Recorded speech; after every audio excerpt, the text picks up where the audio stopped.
अस्सलामु अलैकुम व रहमतुल्लाहि व बरकातुहू। अल्हम्दुलिल्लाह व कफ़ा व सलामुन अला इबादिहिल्लज़ीना इस्तफ़ा अम्मा बअद। अऊज़ु बिल्लाहि मिनश शैतानिर रजीम।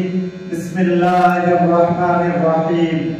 सदरे मोहतरम, मुअज़्ज़ज़ असातिज़ा इकराम और मेरे हकम साहिबान और मेरे अजीज साथियों,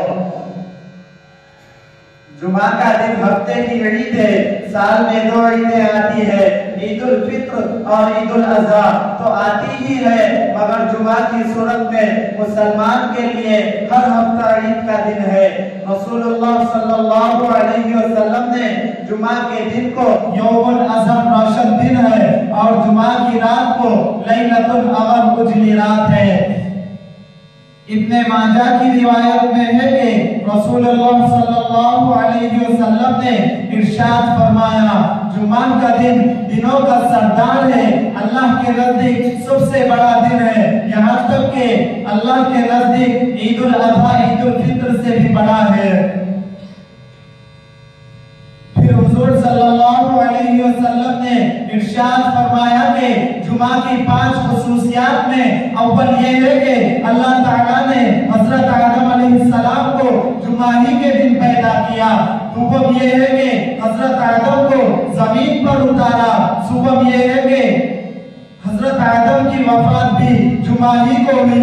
चारों जुमा के दिन एक साथ ये है कि बंदा इसमें जो भी दुआ मांगेगा कबूल होगी, बशर्ते के हराम दुआ ना मांगो। बच्चों, इसी दिन क़यामत आएगी।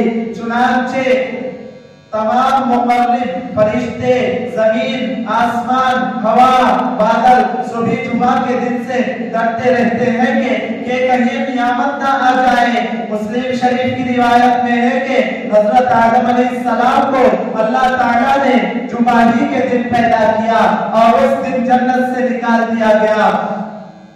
उस रिवायत में ये अल्फाज भी है, सबसे अच्छा दिन जिस पर सूरज तुलू हो जुमा का दिन है। अबू दाऊद की रिवायत में है कि क़यामत का नफ़्ख़े ऊला और नफ़्ख़े सानी दोनों जुमा ही के दिन होगा। जुमा के दिन बाकसरत दुरूद पढ़ना चाहिए। हुजूर सल्लल्लाहु अलैहि वसल्लम ने उम्मत को उसकी तलकीन फरमाई है और इरशाद फरमाया है। एक मर्तबा हजरत अब्दुल्लाह बिन अब्बास रज़ियल्लाहु अन्हु आयत करीमा अल-यौमा अकमलतु लकुम दीनकुम व अतममतु अलैकुम निअमती व रज़ीतु लकुमुल इस्लाम दीना, आज हमने तुम्हारे लिए तुम्हारा दीन मुकम्मल कर दिया और तुम पर हमारी नियामत ताम कर दी गई और तुम्हारे लिए दीन की हैसियत से इस्लाम को पसंद कर लिया गया। तिलावत की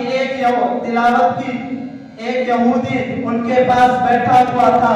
उसने कहा कि अगर ये आयत हम पर नाजिल हुई होती तो उसके नुज़ूल के दिन को ईद का दिन बना लेते हैं। हजरत अब्दुल्लाह बिन अब्बास रज़ियल्लाहु अन्हु फरमाया कि इस आयत का नुज़ूल ईद का दिन ही हुआ, ईद के दिन ही हुआ है।